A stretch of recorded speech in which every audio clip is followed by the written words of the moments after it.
The part of husband will be read by Peter Andrews, and wife is read by Lynn Woolsey. Curtain. Wooly. Sorry. Don't do that. Curtain. That's just an aside for Wooly, sorry. Hey. I'm reading, dear. I know, but look at me. I'm preparing for a class, dear. I know, but just look. Just take a gander. A bulging baby. Well, well. Yes. Surprise, surprise. Yes. Ah, Merry Christmas. Exactly. Why have I never noticed before? Because I wear loose-fitting clothes. That's true. Clothes without waists. Merry meckos. Sack dresses. Granny gowns. That's true. Large, shapeless flannel nightgowns. Ah, true enough. So only now, tonight, does it seem to show. I see. I've got to teach a class in an hour. Oh, I know. And I've got to go out to a meeting on open housing. So... I just wanted you to know. So you could plan. Yes, I will. I'll plan accordingly. Oh, there's one thing, though. Mm-hmm. One small problem. And what's that, dear? I don't know whether you've thought about this or not. State the problem and I'll tell you whether I've thought about it. It's a little tricky. Well, we're married after all. Yes, that's why it's a little tricky. Perhaps, but that's also why you should feel free to speak out. All right. You see, I'm not absolutely sure that this is yours.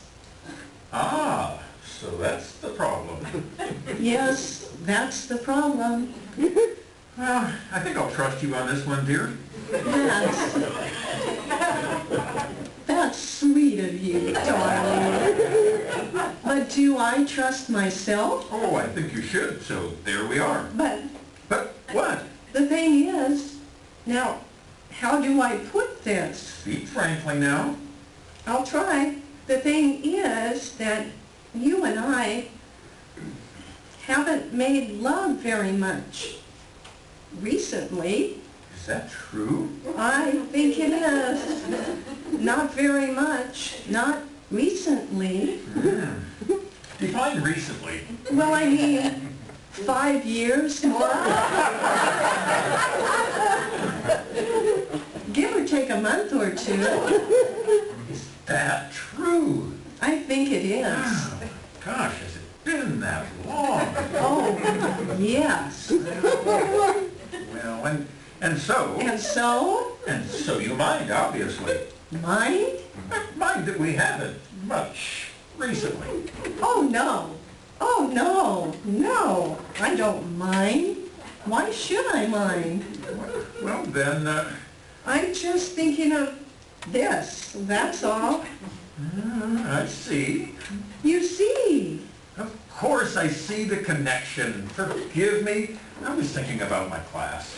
Oh, heavens, I forgive you. You love your work. Yes, but I'm with you now. I'm on your wavelength now. Oh, good.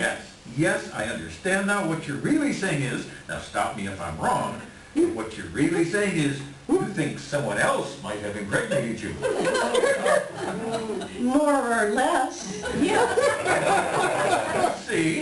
I see. It's possible, after all. Oh, it's possible. On these evenings that you have to go teach? Yes, when you go out to your meetings. Yes, exactly. Yes, so we do have a problem there, don't we? Yes, we really do. You know, darling, it occurs to me that I should have made love to you more often.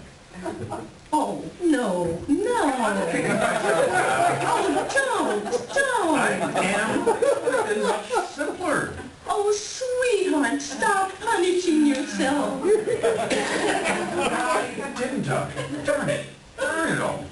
Darling, you have your Oh, work. sure, but You have your intellectual life. that's all very well, but... You had your book to get out. Yes, but darling, that doesn't really answer the question. The question is, why haven't I made love to you in the past 5 years? That's the question. Well, you used to laugh too much, maybe. Laugh? Yes, in the old days. Whenever we started to make love, you'd start to chuckle. I didn't I? I remember now. Yes, you chuckle. Well, because the whole thing struck me as being slightly absurd. When you think about it, I should learn to control myself. I'm sorry. Don't be sorry. I was just as bad. Did you chuckle? Oh, no, actually, I cried. Oh, I don't remember your crying. Well, I'd whimper. Yes, you would. You'd whimper. But Well, I felt so sad making love while all those horrible things are going on in the world. yes, so you whimper. I remember now. Vietnam, urban, polite, all that. I felt so guilty. And I felt so absurd. Yes. You chuckling, me whimpering. Yes. And so it wasn't very conducive. Right. So we gave it up. Yeah, the answer is that. But now there's this. Keep it.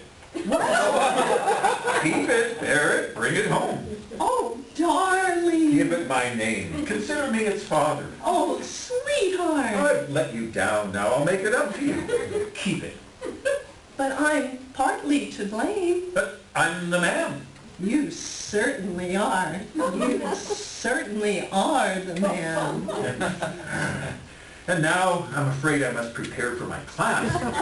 Yes, and I've got to go off to my meeting. But you're not satisfied. Oh, I am. I am. Darling, we've been married 10 years. You are not satisfied. You've got a class. My wife comes first. Come on, what's the problem now? I'm embarrassed even to bring it up. Come on, talk with it. Tell Daddy. All right.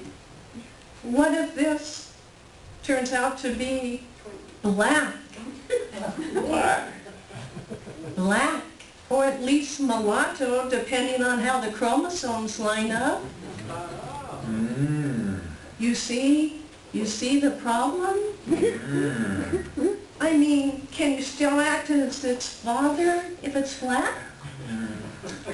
Yes, well, that puts a different complexion on things. Funny. Ah, that's a horse of a different color. Oh, you're awful. Try to be serious. Yeah, okay. Black, huh? I should have told you before. No, I should have assumed it. It just slipped my mind, I guess. I'm glad it did. That says something for America these days. Yes, but it's still a problem. In this case, yes, I'd say so. So, you must let me think it out. But your class. Oh, I'll just be less prepared than I like to be, which may be good, which may be very good, which may make things more lively and spontaneous. So let me think about this other problem. I could still adopt it. How? We could tell the world that you had a blue baby, which died, and then we could bring home the black one, which we say we adopted. That sounds awfully complicated. I know it. Awfully baroque. I know. Besides, the real father might object. He might take pride in it himself. Need you know? Oh, yes. Because he'll see it after all. You mean he'll continue to come around? Oh, yes. After I'm home from the hospital. and capable of sexual intercourse again. I see. So, that pretty well puts a damper on the adopting idea. Yes, it does. But you have your class. No, now wait a minute. Sweetheart, I'm going to be honest with you. Sit down. All right, I'll sit down. Now, don't look at me face forward, because this is going to be hard for me to tell and hard for you to hear. All right, I won't look at you. And if I'm inarticulate about this, you must try to understand that this is a difficult thing for a man to tell his wife. I'm only telling you because it seems to be the only way to solve this problem. Yes, this problem. Now, try not to interrupt, darling, unless you have to. Unless you're unclear about anything, save your remarks and comments for the end. All right? I'll try. All right. Now, to begin with, I've been lying to you this evening. Lying? Lying. I don't have a class tonight. I never had a class tonight. I don't believe in evening classes. For all these years I've been lying. The class that I told you meets at night actually meets on Mondays, Wednesdays, and Fridays at 10 a.m. I see. You may well ask, therefore, where I go in these nights when I say I have classes. And that is what is so difficult to tell you. The fact is, I don't leave this house. Not really. Oh, I leave by the front door, all right, but I immediately circle around in back and go down to the cellar by means of the bulkhead. I see. Now, what do I do in the cellar? You're probably asking, what do I do in the cellar? Don't look at me, darling. Here's what I do in the cellar. I make my way to a small space behind the furnace. And in that small space, I have hidden certain things. What have I hidden? I'll tell you. Some black theatrical makeup, a woolly wig, a complete change of clothes, and a small mirror. That's what I have hidden in the cellar. I see. Yes, you see, my darling, or you're beginning to. When I go into the cellar, I set the mirror up on an adjacent water pipe. I strip myself to the buff. I daub myself from head to toe with that dusky makeup. I glue on that curly wig. I don those makeshift clothes. I leave the cellar, go to the front door, ring the bell, and reappear to you. So you see, my poor darling, I am your Negro visitor, have been all along. You? Me. But Oh, I know it sounds implausible, but remember how you always lower the lights. Remember, too, that I played Othello in high school. Somehow I was able to pass. I have deceived you for these past years, deceived my own wife, disguising myself as a Negro and capitalizing on the sympathies you naturally feel for that unhappy race. why? Because I wanted to make love to you. And somehow that seemed to be the only way I could do it. You'll have to admit it worked. Oh, yes, it worked. So, out of all this depravity, at least a child will be born, and I was its father after all. I'm somewhat stunned by all this. I know you are, darling. Try to assimilate it while I'm gone. Gone? I'm going down to the cellar now.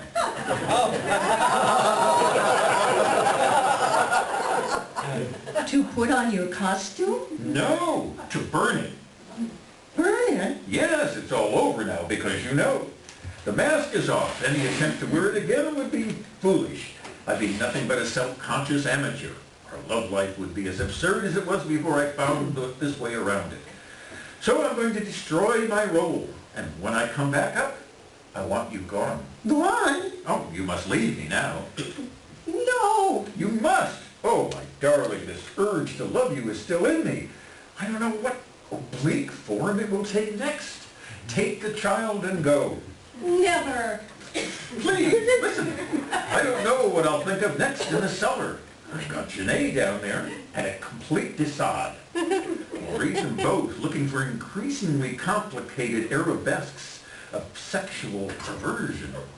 I may reappear with a whip, wearing riding boots, or God forbid, dressed as a woman. Get out, darling, run to the suburbs, give my child a normal home, go! Normal? Normal?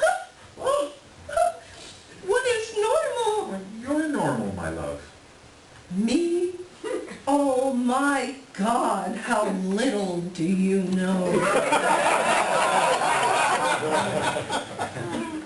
Sit down. I have a tale to tell. Nothing you can say. Sit down. Nothing. I've known all along you were my dark lover. You've known? From the beginning. But how? 5 years ago, when you announced to me that you had scheduled some evening classes, I became suspicious. And so when you left for the first class, I followed you. Followed me? Yes, I followed my own husband, followed you to that tacky little theater supply shop downtown where you bought your disguise, followed you back here, followed you into the cellar, hid behind the hot water heater, watched you change into your poor, pathetic imitation of a Negro. You spied on me? Yes, I spied on you, my darling. Furtively, suspiciously, like some aging matron. But when I saw what you were doing, when I understood that you were doing it for me, my heart went out to you. With a great rush of longing, I dashed back upstairs, eager to receive you, but at the same time terrified that you would see that I recognized you. Frantically, I dimmed the lights to make things easier for both of us. I thought it was because you were romantic. I know you did, darling. And I let you think that. But no, it was simply so I wouldn't give myself away. You were acting the whole time? Yes, wasn't I good? Pretending that you were someone new and strange. I who am no actress, improvising like a professional during that whole scene. It's hard to believe. You seem so excited. I was terribly excited. I'll admit it. That strange, sly courtship, the banter, the give and take, with all those peculiar racial overtones. I threw myself into it with a vengeance. But then, when you carried me into the bedroom, everything changed. What do you mean? I was a tiger. You were, darling. You were a tiger. But I wasn't. You said you loved me. I was only pretending. I really hated you. Hated me? Hated myself. It was awful. I felt so guilty. All my old sexual agonies were magnified as it were by a gallery of mirrors. I wanted at least to whimper as I normally did with you when you were white, but now you were black. I had to stifle my own sighs. Worse, I had to pretend, to play, to fake the most authentic experience a woman can have. And all the time I felt like a thing, an object, a creature without a soul, a poor, pathetic concubine in the arms of an Ethiopian potentate. And when you left, finally left, I just lay on the bed, arms folded across my breast, like a stone carving on my own tomb. It took every ounce of energy I could muster to rise and greet you at the door when you returned from your supposed class. So, for the past 5 years, you've been through hell. No. After the first ghastly evening, I suffered nothing. You mean you grew accustomed to... I mean, I wasn't there. You weren't there? Nope. I left the house right after you went into the cellar. But then who was here with me? I got a substitute. I see. Oh, darling, try to understand. I simply could not endure another evening like that. The sham, the pretense, it revolted me. And yet, I knew how much it meant to you. Oh, the next day I racked my brain trying to figure out something which would satisfy us both. I took a long walk. I wandered all over town. Finally, about an hour before I was due home, I saw a woman who looked a little like me. Same hair, same height, roughly the same age. It was at least a chance. Before I knew what I was doing, I approached her and asked her whether she'd like to sleep with a Negro.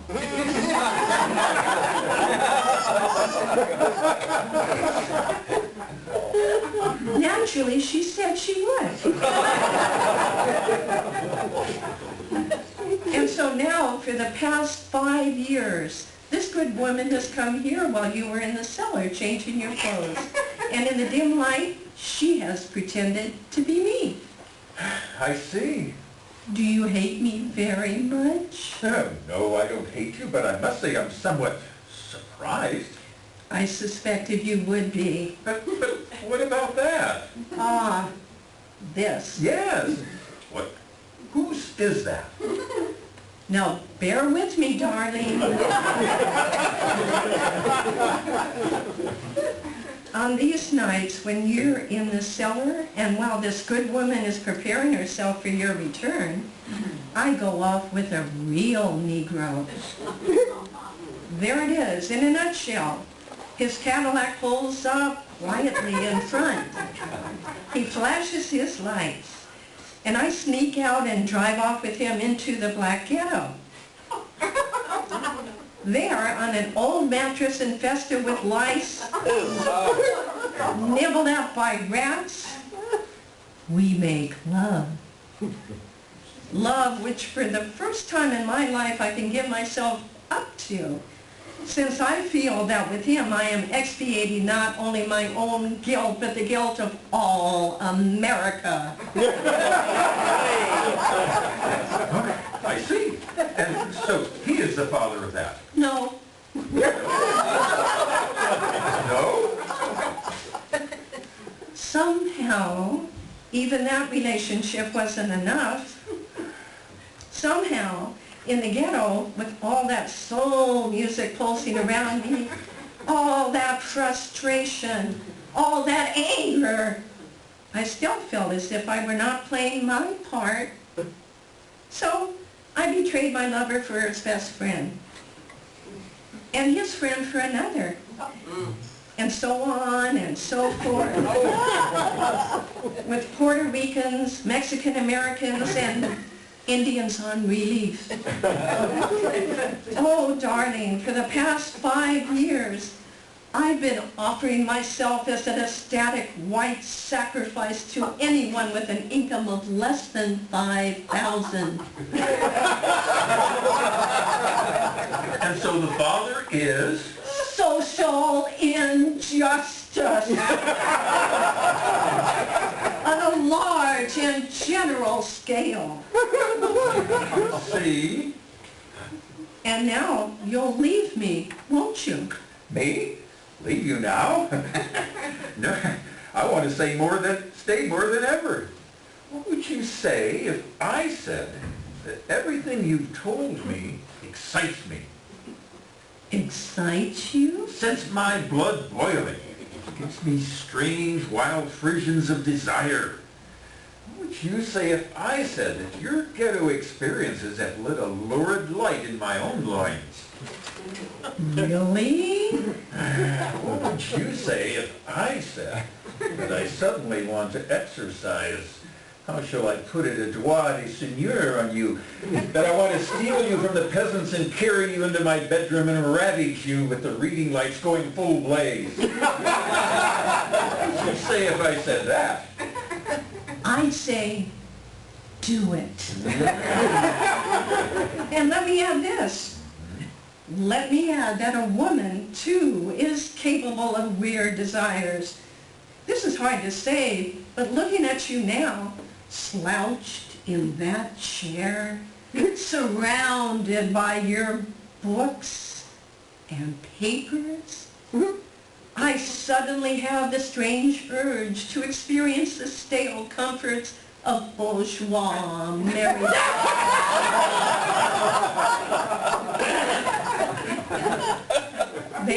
say that Americans in Paris, surfeited the rich food, yearn for the simple hamburger.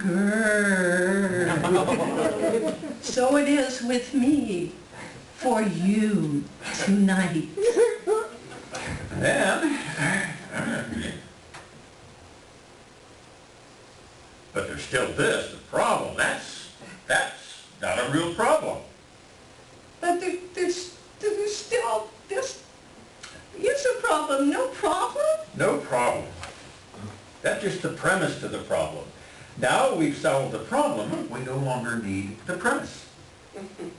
I fail to follow. That's just the starting mechanism. Now the motor's going, we no longer need the starter. Oh, That's not really a baby you have in there. not really a baby? No, that's a balloon you have in there. A balloon? A balloon or a bladder or an old beach ball. It's a baby. I'm practically positive. No, look, I'll show you. Touche. Pop! You see? The problem was simply academic. Aren't we awful? You started it. I know, it was my turn. You started it last time. Well, it's fun. Shouldn't we see a psychiatrist? Why? We're happy. But we're so depraved.